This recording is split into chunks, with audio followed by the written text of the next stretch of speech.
Anak ni Vic na si Danica Soto may matinding revelasyon ukol sa pagwaldas ni Pauline Luna sa kayamanan at pera ni Vic Soto.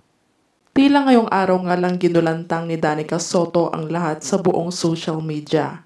Nang bigla ang pag-unfollow nito sa kanyang Instagram account sa dating asawa ni Vic na si Pauline Luna, matapos nga nitong malaman ang katotohanan. Ayon sa panayam ni Danica, "Yes, I unfollow Aunt Pauline, not because I harbored a grudge against her, but because I found out that she was hiding a secret from my daddy. As a child, of course, I am hurt when I see my dad sad, and I too think I can accept what happened. So this is the only right way for us to forget her, as a second mother to us."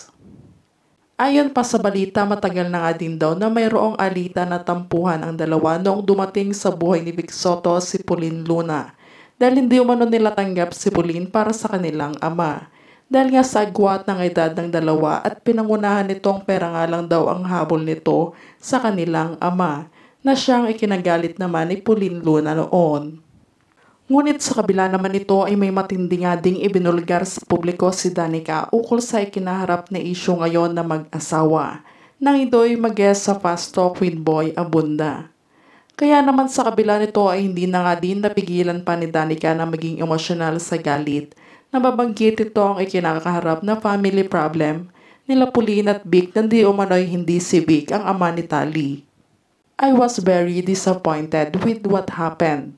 I didn't think that Daddy and Aunt Pauline would end up divorcing at this point. We have to fight for Daddy, and Aunt Pauline is going to have to face a lot, so let's meet in court." Samantala sa painit ngang usapin na ito ay nagtatago na nga daw itong si Pauline Luna sa social media at pinatilihan nitong manahimik sa isyu na kinakaharap niya. Maging sa mga interviewers nga ay iwas na iwas niyang mabanggit ang family problem at patungkol nga sa tunay na ama ni Tali Soto.